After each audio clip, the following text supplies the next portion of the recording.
오늘은 이 본문의 내용으로 승리하는 자의 세 가지 특징이라는 제목으로 함께 은혜를 나누고자 합니다. 원래는 사울의 내용이기 때문에 실패하는 자의 세 가지 증상에 대해서 먼저 살펴보려고 했는데 말씀을 묵상하면서 우리에게 적용하기 위해서 제가 제목을 이렇게 좀 바꿔보았습니다. 승리하는 자의 세 가지 특징, 더불어서 사울의 모습을 통해 실패하는 자의 세 가지 증상도 함께 살펴보도록 하겠습니다. 성경에는 이 믿음의 승리를 다룬 이야기만큼이나 많은 실패와 질책의 기록들이 담겨져 있기도 합니다.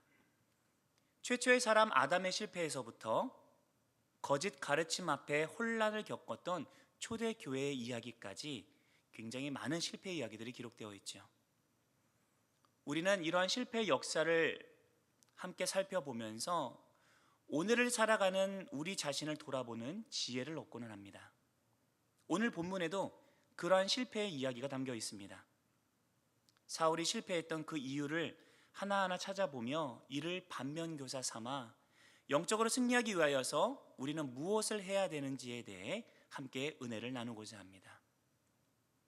첫 번째로 승리하는 자의 첫 번째 특징은 하나님의 음성을 듣는데 집중한다입니다. 반대로 사울은 자신의 생각을 따라 행하였습니다. 우리는 지난 큐티를 통하여서 사울이 원래는 책임감 있고 겸손하며 하나님을 경유하는 인물이었음을 잘 알고 있습니다. 그러한 사울의 모습을 아름답게 보시고 하나님께서는 사무엘을 통해 사울에게 기름 부으셔 이스라엘의 왕으로 삼으셨습니다. 초기의 사울은 하나님의 손에 이끌려 살아가는 모습을 보입니다.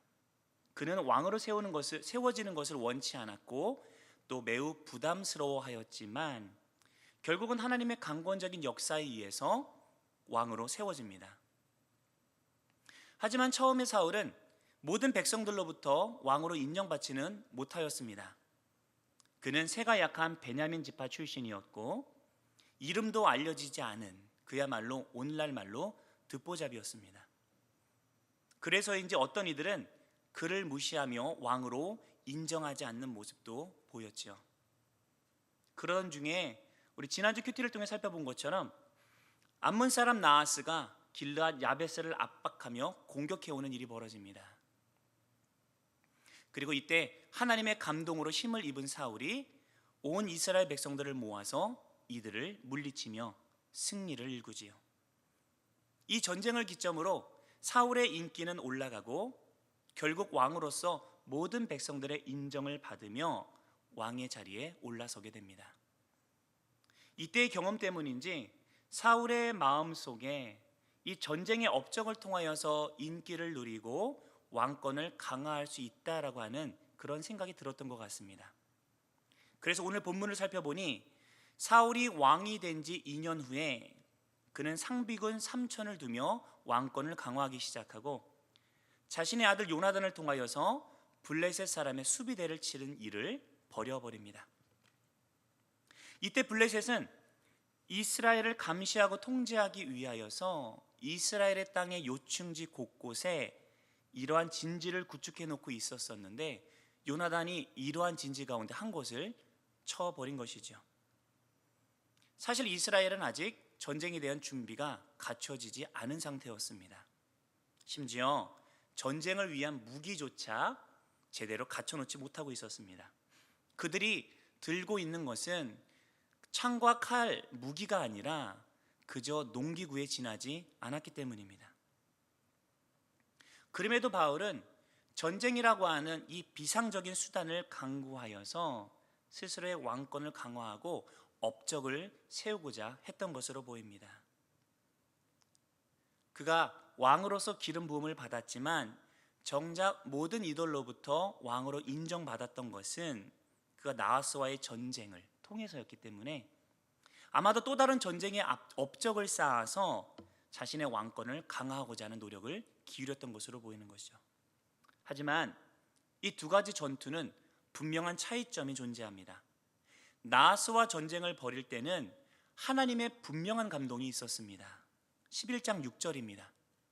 사울이 이 말을 들을 때에 하나님의 영에게 크게 감동되매 그의 노가 크게 일어나. 나와서의 전투는 사울의 계획대로 이루어진 것이 아닙니다. 하나님이 영이 그에게 임하고 그의 마음 가운데 이들에 대한 분노가 일어났을 때 그는 하나님의 뜻을 따라 전쟁을 벌였고 승리를 일궜지요. 하지만 본문의 전투가 시작되는 장면에서는 하나님의 감동이나 뜻에 대한 어떠한 언급도 담겨 있지 않습니다. 이는 이 공격이 하나님의 뜻에 따른 것이 아니라 사울의 계획에 따라 이루어진 것임을 짐작하게 합니다. 사실 이스라엘의 왕으로서의 가장 우선되는 첫 번째 의무는 하나님의 음성을 듣는 것이었습니다. 다른 나라의 왕들처럼 자신의 왕권을 동원해서 마음껏 권력을 휘두르는 자리가 이 이스라엘의 왕의 자리가 아니라 하나님의 음성을 듣고 그분의 공의와 법도에 따라서 백성을 다스리는 자리가 바로 이 왕의 자리였습니다. 하지만 사울은 하나님의 명령을 듣기보다 서서히 자신의 생각을 행하기 시작하였던 것입니다. 왕으로 세워지기 전에 보였던 겸손하고 하나님을 경외하는 그 모습을 잃어버리고 변절되기 시작했습니다. 왕으로서 사명을 다하기 위해서 그는 무엇보다도 하나님의 음성을 듣는 데 집중했어야 하지만 그는 왕으로서의 본분을 잃고 자신의 업적을 쌓기 위해 스스로 움직이기 시작했습니다. 이것이 그의 실패의 첫 번째 요인입니다. 오늘을 살아가는 우리도 마찬가지입니다. 가정에서, 직장에서, 또 맡겨진 사역의 자리에서 우리는 언제나 성공하길 원하며 최선을 다해 움직여갑니다. 그런데 우리가 맡은 그 자리에서 맡은 역할을 성공적으로 행하기를 바라신다라면 우리는 무엇보다도 하나님의 음성을 듣는 것에 우선해야 합니다. 주의 음성을 듣는 것이 맡은 자의 본분이고 바로 이 경청에서부터 모든 힘과 지혜가 나온다는 사실을 기억하시길 바랍니다. 우리는 일상에서 얼마나 주의 음성을 듣는데 마음을 쏟고 있는지요. 주의 음성과 상관없이 내 계획을 따라 먼저 움직이고 있다라면 우리는 실패로의 길을 한 걸음 내디딘 것일지도 모르겠습니다. 성공하는 사람은 언제나 하나님의 음성을 듣는데 집중한다는 사실을 기억하시길 바랍니다. 두 번째, 승리하는 자의 특징은 하나님의 말씀을 우선 행한다는 것입니다. 반면에 사울은 두려움에 눌려 하나님의 명령을 망각하였습니다. 이스라엘이 선제 공격을 했다는 소식을 들은 이 블레셋 군세가 발끈하여서 대군을 이끌고 mik마스에 집결을 합니다. 사울의 소집령을 따라서 이스라엘 백성들도 길갈에 모여 맞상대를 벌이죠. 하지만 블레셋의 군세를 보고는 그만 두려움에 질려버립니다. 3만의 병거에 마병만 6천, 그 외의 일반 보병은 헤아릴 수 없을 만큼 많이 모였다라고 성경은 기록하고 있습니다.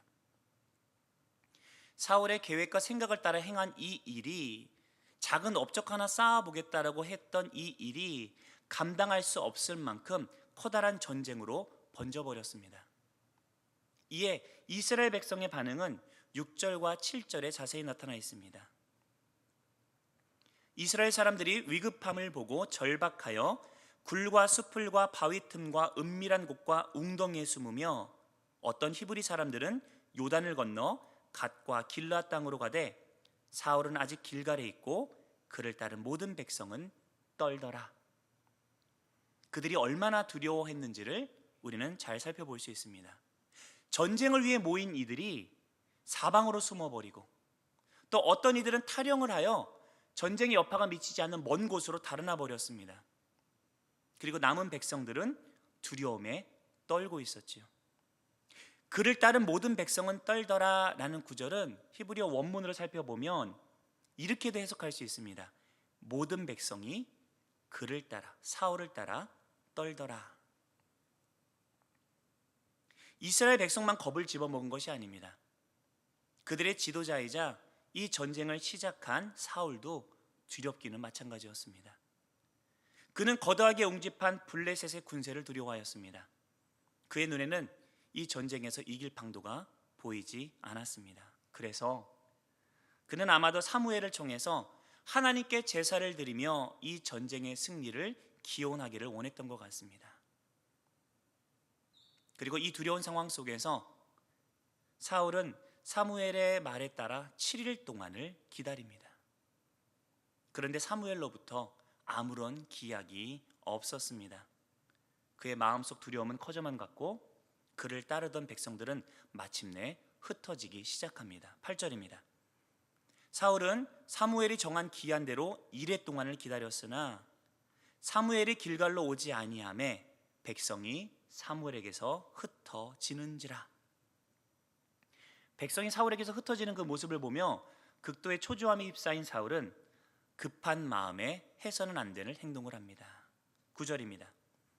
사울이 이르되 번제와 화목 제물을 이리로 가져오라 하여 번제를 드렸더니. 제사는 제사장인 사무엘을 통해 드려져야 합니다. 이것이 하나님의 법도입니다. 그런데 모든 백성들의 본이 되어야 할 왕이 이를 경시하고 하나님의 말씀을 경시하고 스스로가 하나님의 명령을 저버리는 행동, 즉 제사를 드려버리고 만 것입니다.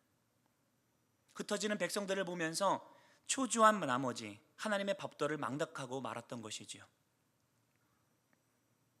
사실 이 사건의 배경인 이 길갈이라고 하는 장소, 이 장소는 이스라엘의 역사 속에서 상당히 특별한 의미를 지닌 장소입니다. 여호수아의 지도하에 가나안 정복 전쟁을 시작하기 전에 마지막으로 하나님께서 그들의 믿음과 순종을 테스트하셨던 장소가 바로 이 길갈이었기 때문입니다. 여호수아 5장을 살펴보면 40년 동안 광야에서 훈련을 받던 이스라엘 백성들은 마침내 요단강을 건너서 가나안 지경으로 들어섭니다. 그리고 여리고를 마주하고 진을 치게 되죠. 바로 이 장소가 길갈이었습니다. 이곳에서 어떤 일들이 벌어졌습니까? 여호수아는 그들이 건넌 요단강에서 12개의 돌을 취하여 하나님의 역사를 기념하는 기념비를 세웠고요.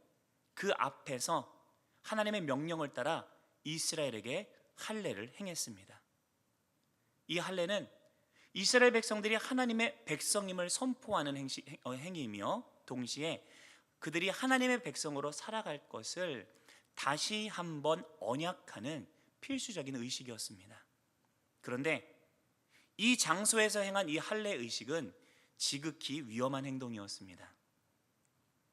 이들은 이미 천혜의 방벽이 되었던 요단강을 건너와 버렸고 여리고와 마주하고 있었습니다. 여리고 백성들이 이스라엘 백성들을 치고자 하면 그들을 막아줄 수 있는 아무런 장벽도 없이 그대로 노출되어 있던 상황이었죠. 그런데 이들이 그 여리고의 앞에서 할례를 행한다라면 그 기간 동안 이들은 무기력하게 벌어질 수밖에 없습니다. 즉 할례를 행한다라는 것은 적군의 손에 무방비하게 자신의 목숨을 맡긴다라는 의미이기도 했습니다. 적군이 쳐들어온다면 그대로 전멸당할 수밖에 없는 상황. 그러나 그들은 하나님의 명령을 순종하는데 자신의 목숨을 걸으며 할례를 기꺼이 받았습니다. 그리고 하나님은 이렇게 주의 음성을 들으며 주의 명령을 우선 행하는 이스라엘 백성들의 안전을 지켜주셨을 뿐 아니라 그들의 눈앞에서 여리고의 성벽을 무너뜨리시고 생각하지 못한 어마어마한 승리를 안겨주셨습니다. 세상의 상식으로는 이해할 수 있는 승리가 아닙니다.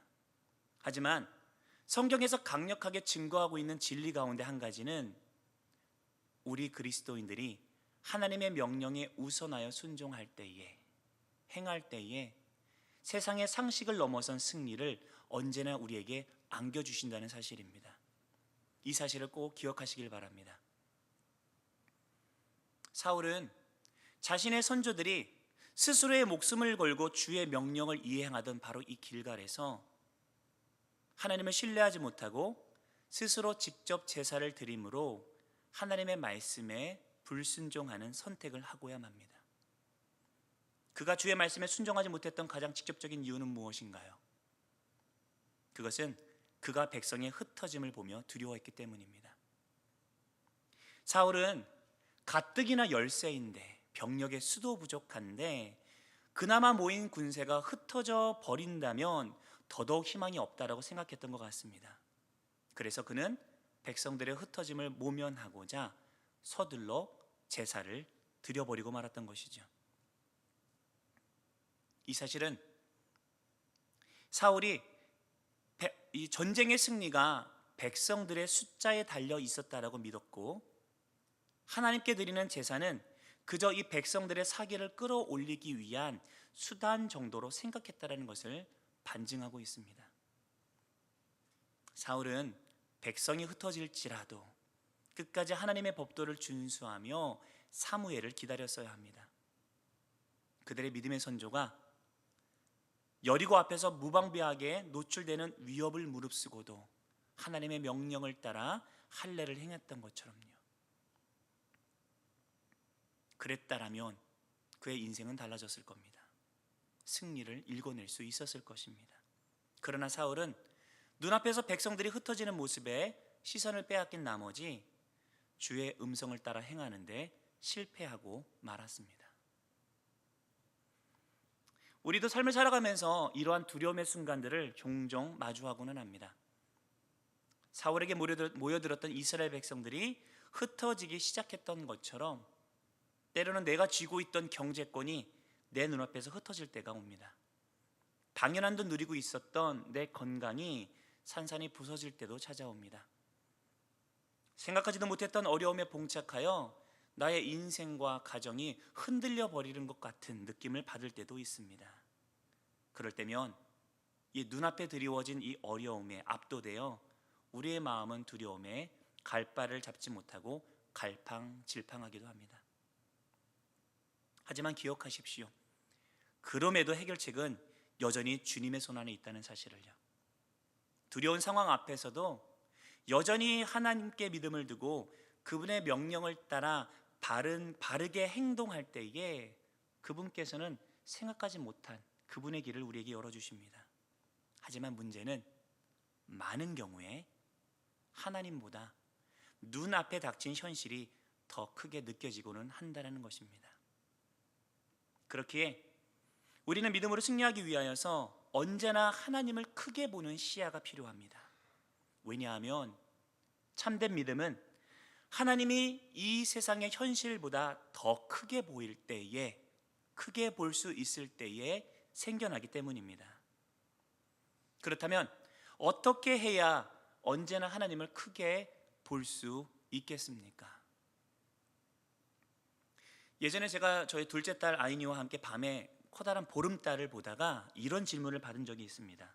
아빠, 달에 달토끼가 산다는데 아무리 찾아봐도 안 보여요. 저 조그만 달에 토끼가 살 수나 있을까요? 라는 질문이었습니다. 사실 달이 크고 작고가 문제가 아니죠. 이미 산소가 없기 때문에 생물체가 살 수 없는 곳이 달인데, 이 사실을 어려서부터 좀 정확하게 일러줘야 될까 고민이 살짝 되더라고요. 그런데 아이의 마음의 그 낭만을 차마 깨버릴 수가 없어서 언젠가는 이 현실을 깨달을 텐데 지금 당장 제가 깨고 싶지는 않더라고요. 그래서 살짝 망설이다가 이렇게 설명했습니다. 달은 사실 엄청 큰 건데 멀리 떨어져 있어서 작아 보일 뿐이야. 그러니 저 달은 달토끼가 살 수 있을 정도로 충분히 크단다. 제가 달토끼가 있다라고는 얘기 못했습니다. 그 거짓말이니까. 근데 달토끼가 살 수 있을 정도로 크다. 그런데 너무 멀어서 잘 안 보일 뿐이야 라고 설명을 했습니다. 그런데 아윤이가 잘 이해를 하지 못하더라고요. 멀리 있다라고 작아 보인다니. 그래서 제가 덧붙였습니다. 제 손바닥을 아윤에게 보여주면서 아빠의 손바닥은 크니 작니? 라고 물었어요. 그랬더니 작다고 하더라고요. 그래서 이 손바닥을 우리 아윤이의 눈 가까이 대며 눈을 덮어버렸습니다. 시야에 가까이 들이대며 물었습니다. 지금은 커 보이니 작아 보이니? 커 보인다고 하더라고요. 아빠 손바닥은 작지만 너의 시야에 가까이 두면 너의 눈앞을 가릴 만큼 어마어마하게 커 보이지 않니? 멀리 있으면 작아 보이지만 가까이 있으면 커 보이는 거야 라고 설명을 해 주었습니다. 하나님은 어떻게 크게 볼 수 있냐고요? 하나님을 여러분의 마음, 여러분의 시야와 가장 가까운데 둘 때에 그분이 가장 크게 보입니다. 그분이 작아 보이고 자꾸 세상의 문제들이 커 보인다라면 어쩌면 어느샌가 우리가 하나님과 멀어져 있기 때문은 아닌지 점검해 보시기 바랍니다. 내가 중요하게 여기는 업적들에, 쌓여가는 문제들의 마음을 빼앗겨 버리고 하나님의 말씀을 가까이 하지 않고 그분의 명령이 내 삶 속에서 더 이상 시행되지 않고 있지는 않은지 점검해 보시길 바랍니다. 우리가 그분을 가까이 하고 그분의 명령을 우선하는 삶을 살아갈 때에 하나님께서 이루시는 놀라운 승리를 맛보게 될 줄로 믿습니다. 우리가 승리하기 위하여서 첫 번째로 하나님의 음성에 귀를 기울여야 되고요.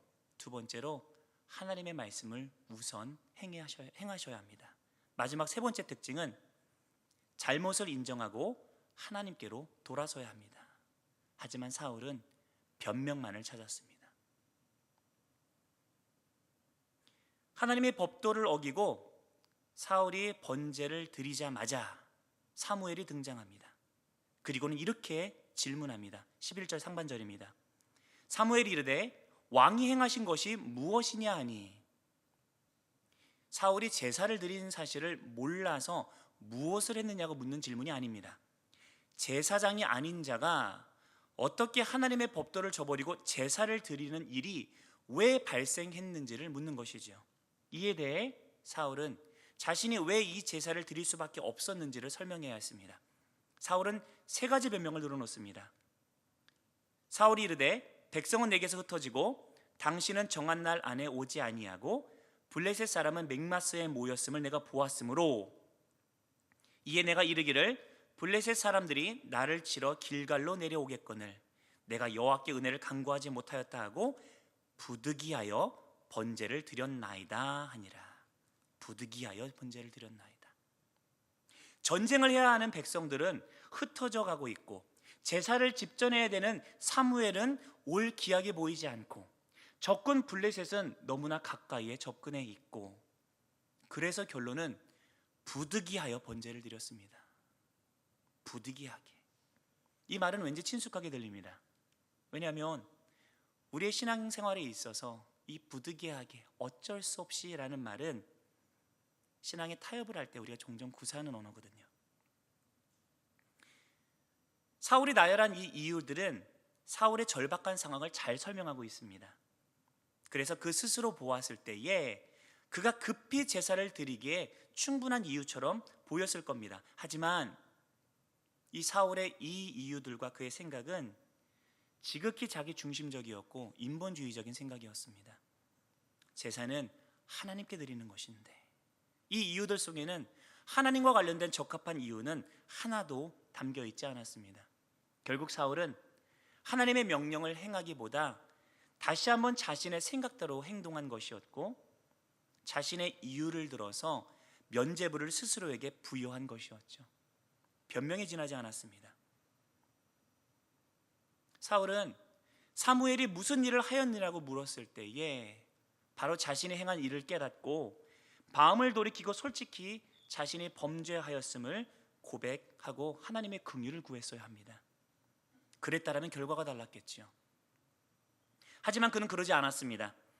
여기서 정말 큰 문제는 사울이 하나님 앞에 범죄했다는 그 사실 이전에 범죄 사실을 인정하지 않고 스스로를 합리화하며 회개의 기회를 놓쳐버렸다는 것이 더 큰 문제입니다. 하나님은 언제나 돌이킬 길을 열어주시는 분이십니다. 하지만 우리가 그 길을 택하지 않기에 패망을 선택할 뿐이지요. 오늘날에도 우리는 실패하고 범죄합니다. 그리스도의 은혜로 굳건하게 살아가는 경우도 있지만 여전히 우리는 무너지고 하나님 앞에 바르게 세워지지 못할 때가 참 많습니다. 하지만 굳건한 믿음의 삶을 살아가는 것만큼이나 중요한 것은 실패하고 무너져도 다시 하나님께로 돌이키는 것입니다. 하나님 앞에서 스스로의 정당성을 입증하려고 발버둥 치는 것보다, 변명을 늘어놓는 것보다 솔직히 그분께 자신의 잘못을 고백하고 그분의 긍휼을 구하는 것이 훨씬 더 쉽고 훨씬 더 복된 길이라는 사실을 기억하시길 바랍니다. 하나님의 뜻대로 살아가는데 실패할 때마다 어쩔 수 없는 부득이한 상황이었노라며 스스로를 합리화하고 있지는 않습니까? 그렇다면 여러분은 지금 영적인 실패의 길에 이미 들어서 있는지도 모르겠습니다. 우리가 넘어질지라도 돌아서서 솔직하게 그분의 긍휼을 구할 때 하나님께서는 우리로 하여금 그 자리에서 계속해서 승리를 향해 나아가도록 이끄실 줄 믿습니다. 말씀을 맺도록 하겠습니다. 사울이 영적인 패망의 길을 걸으며 그에게 나타났던 세 가지 증상을 기억하십시오. 하나님의 음성을 듣기보다 자신의 생각을 따라 행하였고, 두려움에 막혀 하나님의 말씀을 망각하였습니다. 자신의 불순종에 대한 변명을 내세우기 바빴습니다. 하지만 믿음 안에서 승리하는 자들은 다릅니다. 이들은 언제나 하나님의 말씀에 최선을 다해 귀 기울이고 그분의 명령을 무엇보다 우선하여 실천합니다. 설사 실수할지라도 하나님의 긍휼을 구하며 돌이키는 용기를 갖춘 이들이야말로 하나님께서 주시는 승리를 얻어 누릴 자들이라는 사실을 기억하시길 바랍니다. 우리 사랑하는 영안의 모든 성도님들이 이러한 승리의 주역들이 되시기를 우리 주 예수님의 이름으로 간절히 축원드립니다.